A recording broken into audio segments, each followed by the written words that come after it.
Okay guys, I thought I'd try and make another little quick video of some of the progress that I've done with my East German Variant version of the LX Mig. I'll start with a few areas here. First of all, I've designed it so it'll run on 5S and 6S. Still got one more set of battery straps to put in it yet, but this is my 5S Nano 5000 that I'm using, and that's about where it sits. Plugs in right there. ESCs are right here, so the battery lead only goes from there to there. And when I'm in 5S configuration, I just put a jumper across the 6S lead. I also have two JST connectors soldered into each one of the XT150 connectors for the BECs. And if I want to run dual BECs, so I can plug in a second one, because I put the male end to these on the BEC end. Of course, I have these marked for 5S and 6S, and there's a second one on there. I'm running dual BECs right now because I'm using a separate BEC. This is a leftover stock LX BEC that came out of my A10 to power my D-Light system. I have the D-Light link system lights on this airplane, and it's not interfering with the radio at all, but I was having some problems when they come on and you actuate any of the servo movements at all.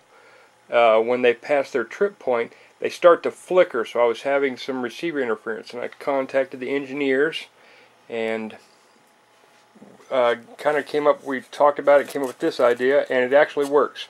So my D-Link system, lighting system, is being powered by its own separate BEC, but the signal is still plugged into the receiver, so the trip point is still actuated.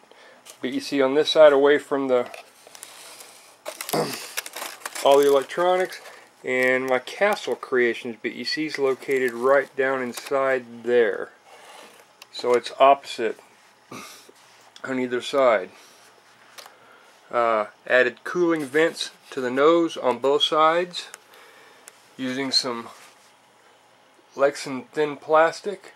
Just cut it out, folded it back, bends real easy, holds its shape, repainted it.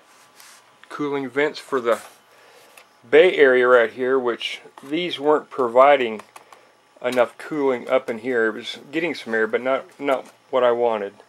5S battery would sit here, 6S would sit here and here, or still got the whole bay and the nose open for just about anything I want to put in there, so I can play around with the weights. I'll end up putting another set of Velcro straps right here.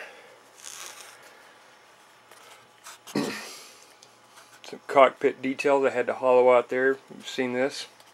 Pilot's all in, the canopy's all finished up. Posted some pictures, but here it is again in the video. I added the HUD display to give it some more pizzazz. Detailing's inside there. See if I can shoot up through the bottom there. Yeah, there it is. Kind of zoom up on it a little bit. Anyway, just pressed into the foam, cut in there. Piece of plastic bent over, and I used a Sharpie marker to make it lines, and it makes it look like it's sitting on its rails. Well, kind of like the scale one does. Get the glare off of it here. Took the back end of an X-Acto, pressed it into the foam to simulate louver vents on the dash on both sides. And went back over with flat black paint.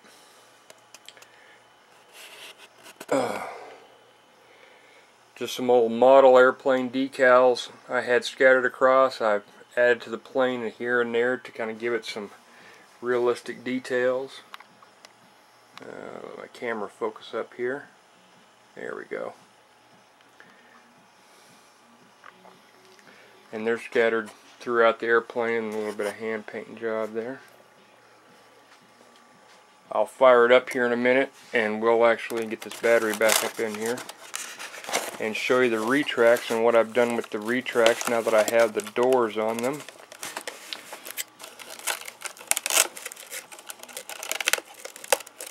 Strap that down real quick. Plug that in a minute. some more of the just water slide decals on it. I have put the final clear dull coat on the top, or semi-gloss coat on the top. I've got a strobe light on the top, and I'm using the D-Link lights, which I like. They're really nice and bright. 2 on each one of the tail, white, even though scale-wise, zoom out here some more, scale-wise, this light shouldn't be here. There actually shouldn't be a light here at all. And there should be one here, and it should be amber, not white. But I like the look of the white on both tail tips, so that's what I went with. Like Pete, or Glenn, I did put the light inside of here, big white landing light inside the radar dome there.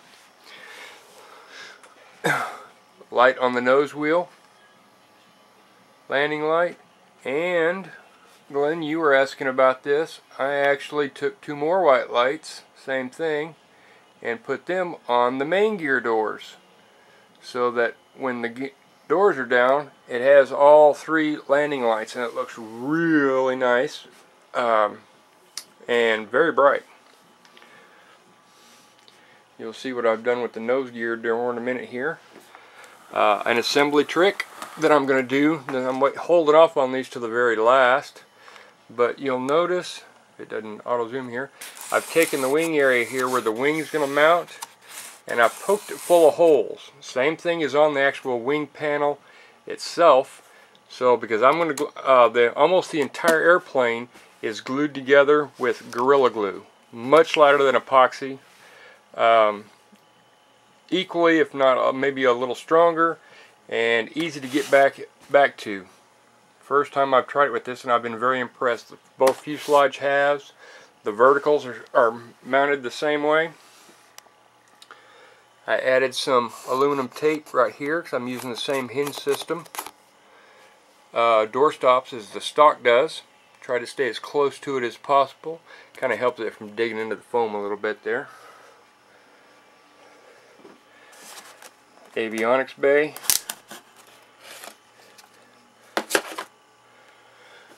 Get over here. A lot of this I've already kind of closed up. This panel right here actually comes out. It's just a semi-protection panel. I'm using the dual 8TF and 8TSF Hobby King Futaba receivers. They are working perfectly. First layer, all the wiring is underneath the second one right here. Shrouded underneath here, and the D-Link, which is also mounted in here.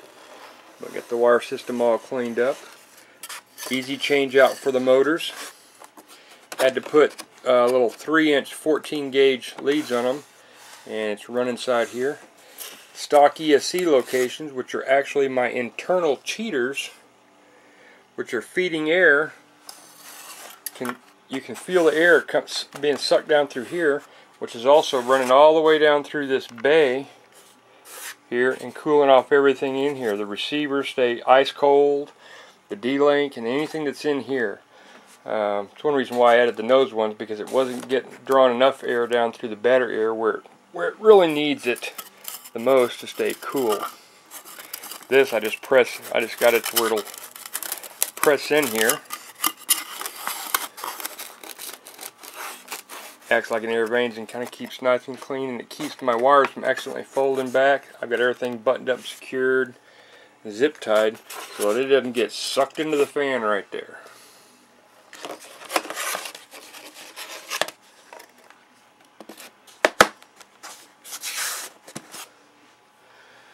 Some more detailing there.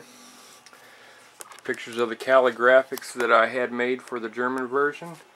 These are the decals. She actually made this piece too, but I painted mine. But she has made this piece right here that actually fits perfectly on the stab. I've measured it and actually placed it up against it, so you can do the rub-on, the vinyl rub-on right here, and not have to do this paint like I did.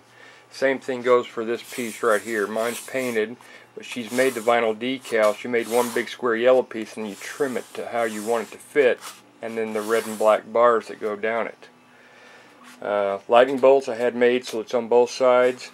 It actually stops right there, and you'll see where I airbrushed the blend on it right there. it actually blends a lot better than it looked like in this video when I'm looking at my screen. If you use a chrome yellow, I just use Tester's chrome yellow paint, matches it perfect. Kind of a deep yellow, but that's actually what's on the thing there. Spin her around here. The exhaust cones, nozzles are mounted, but I don't have the cones on yet because I'm still waiting to add the possibility of afterburners, so I'm going to glue these on until I've made that decision yet.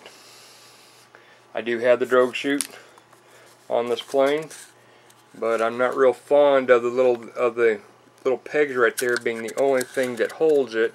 And somebody posted this earlier on the thread and asked me why I did this. That's why I have the magnets on there. Is that it helps secure and keep that from accidentally getting blown off, even though the servo still pushes that off and pops it right off for the drogue chute to pop out, and you still have drogue chute.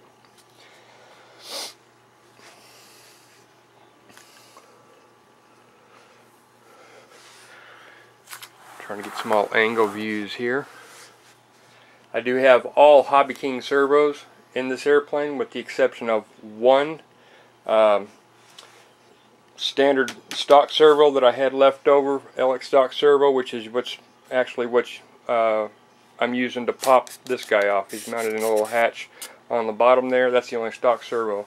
All the rest of them are Hobby King, their new brand servos, and the ones on the elevators here are metal geared. These are 939 MGs. I did a mod to the push rods, which we posted earlier. Here, I'll put it in the video.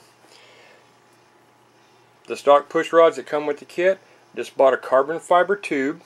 It's 176, I forget the dimensions on it, but anyway, it's 176 by something, and it just slips right over the stock rod, and then screw on your clevis here. Let me see if I can find the thing here. Yeah, here it is. That's what I used right there. That fits absolutely perfectly over the top of the tubes here. You can actually see it's 1.25 outside diameter, and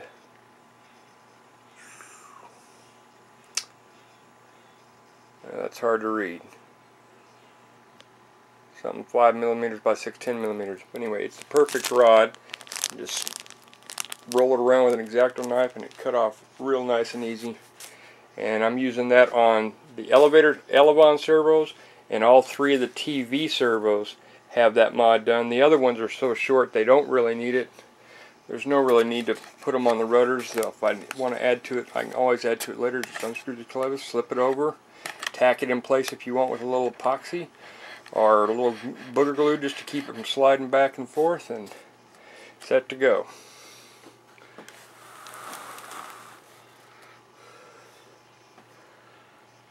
I'll get ready to turn this over here in a minute and show you the bottom. Set my camera down.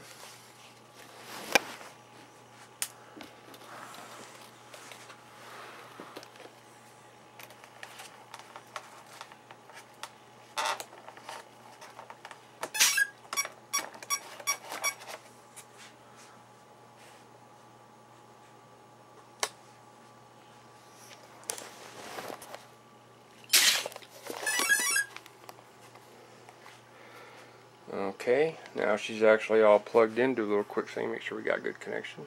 Yeah, there we go. Okay, one more time. Let's flip it upside down. Let's take a look at those retracts in the light, since I'm shooting this late at night.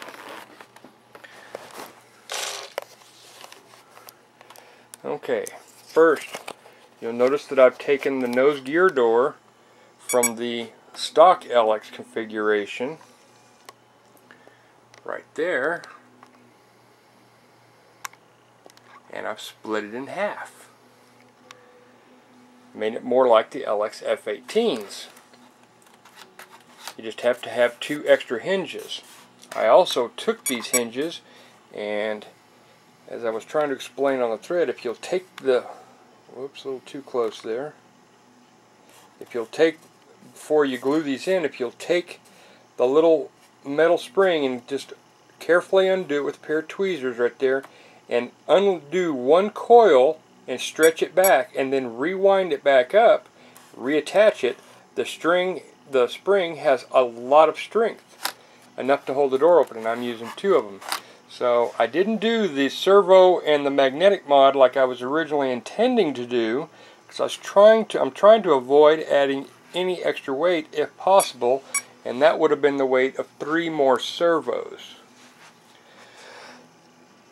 So now I had the lightest configurable. This is actually the lightest you can do, with just the spring in the hinges there and the string drawing it shut, with my new gear, that courtesy of Tim Wan, fantastic guy at RC Landers. He made these for me. Sent him to dimensions. We also actually have scale size wheels. These are the Landers DRS, and these actually rotate 45 degrees so that you can fit a bigger wheel, and it cocks into the bay right there and allows you to use bigger wheels. Glenn, you might like this since you're flying off of a grass field there, and I know you've ordered a strut. They're almost exactly like the E-Flights. They look identically the same.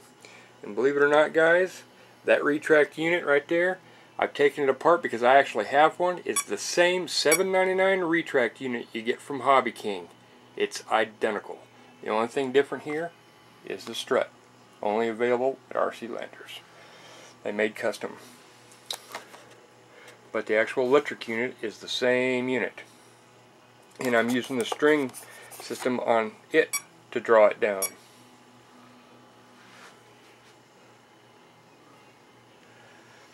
The aft cheater holes, I did put screen on them. I haven't painted over it. I haven't painted it yet, but I just put some mesh screen over it to keep the vacuum from the intakes right here when it's at watt from sucking stuff up, which I was afraid it's doing since it's so close to the fan and it sits so low to the ground when it's in this configuration.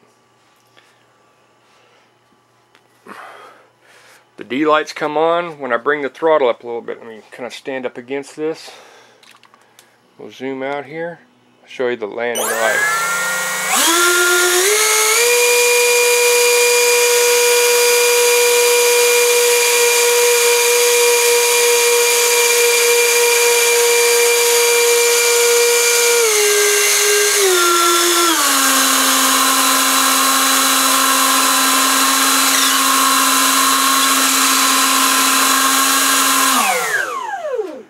Got my lights so that they trip when the throttle passes the 5% position, and anything below that the lights are off. I'm actually trying to change it, still programming a little bit on the D-Link system. I actually don't want it to trip till 2%, but haven't done a reprogram. Getting ready to do some run-up tests with it. I took the Het 2W25s out, and now I have the ARC 2858 ones mounted in there, since it's real quick and easy to change out the different motor sizes, since I have them set up identically. And I'm fixing to do some engine tests and comparisons of what kind of thrust we get against the Het 2W25s and so forth. But there's the gear doors. Now the gear's all finished. I just need to finish painting them and touch them up and stuff. But this way, these aren't hanging so far out in the wind. And actually part of the nacelle right there kind of helps as a stop, which I think will stop those from wanting to blow shut when you're trying to bring up the gear and let down the gear and so forth, which we were having before, because it's like the F-18 didn't have that problem. They don't want to blow shut, and with the springs being retensioned more or less, they stay open a lot better. We'll actually find out more when I get out and taxi it around and finally get the wings on it and get to go fly it. We'll see how well they hold up under some air pressure, direct airflow against them, but I think they're going to do quite well.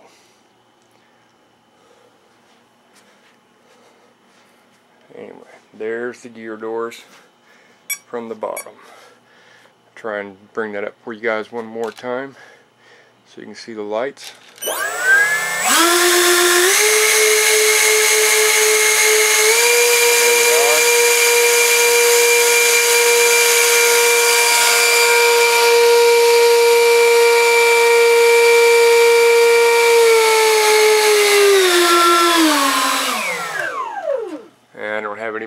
me hold the plane, and they come on with a little power, afraid it'll jump off the stand at me.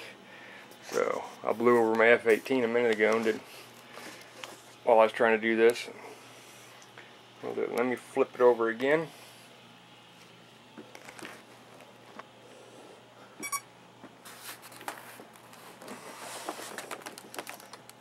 And put it back. Okay, that kind of covers most of my mods are done. Of course, you all know that I like the magnet mod, and I guess everybody's dubbed me the Hatch Man. But there it is with the nose cone on it. It is held on with 4 magnets. 4 real strong magnets.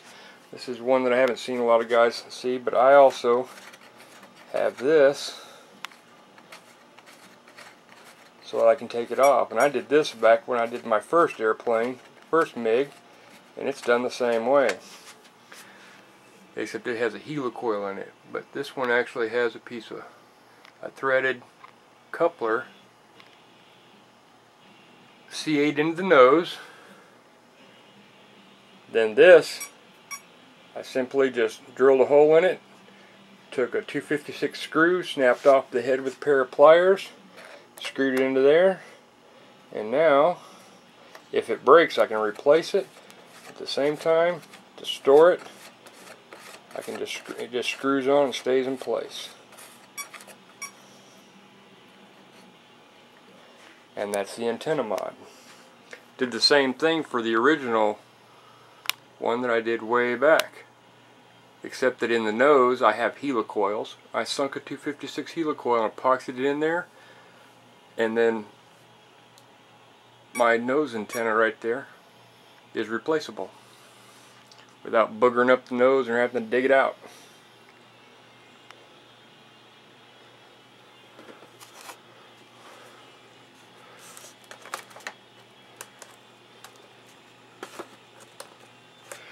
Just need to scoot that battery back a little bit.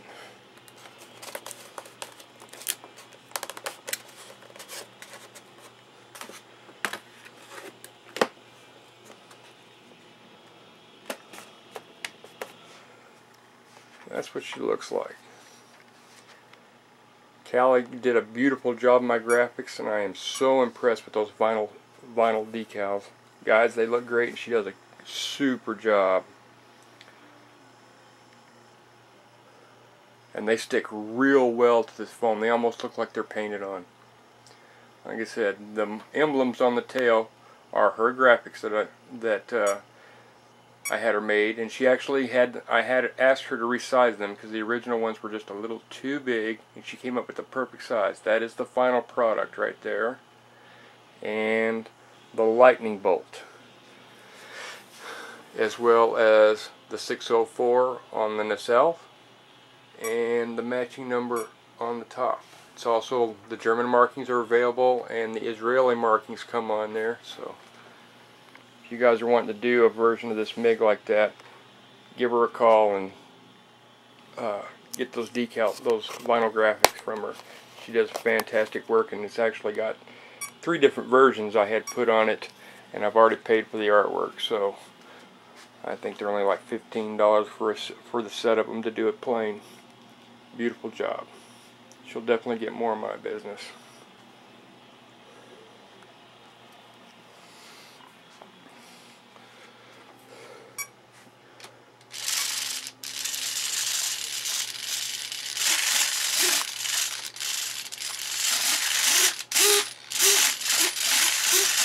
You'll notice I kind of detailed up the balls a little bit so that it looks more like the turkey feathers, or the flying roses as they're called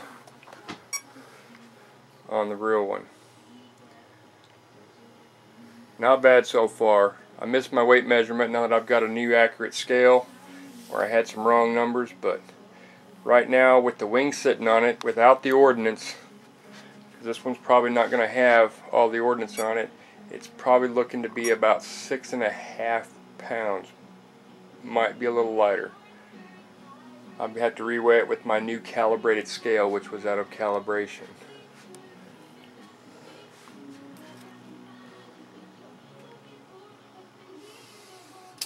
Oh yeah, one more little detail that I almost left out there, I almost forgot. I carved on here, and you guys probably saw this, but haven't glued it on yet to give it that scale look. But my little antenna, just made out of ABS plastic, available at your local hobby shop. Carved it up, sliced it in there. It's actually the scale location for the scale antenna on the MiG if you look at a lot of the pictures, which is where I've gotten most of my info. Again, you can use any kind of old airplane model decals, monogram, Revell, and stuff like that. They always add some nice touches from leftover model kits if you're still into that kind of thing, or do them, even if they're not the right size or even make sense. But they add a nice little finishing touch to the airplane. Kind of gives it that realistic look.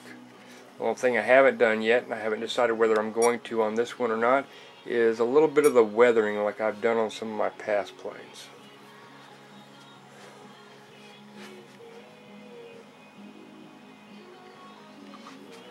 See if I can step back here and we can kind of zoom in some more here. Well, there she is. She's pretty much ready to go. The elevators are already done. I just don't have them attached. And they just screw on and attach the clevises. The only thing I left to glue on is the wings. And I'm holding off on that till the last. Might end up putting those on this weekend and see if I can't get out and do some taxi tests. The entire airplane is glued together with Gorilla Glue, with the exception of the magnets. They're the only thing that right now that is glued in with epoxy. You just have to be real stingy with it and kind of practice with it so that you don't have that expansion and blowing on the airplane. I've been real lucky. This one worked real well.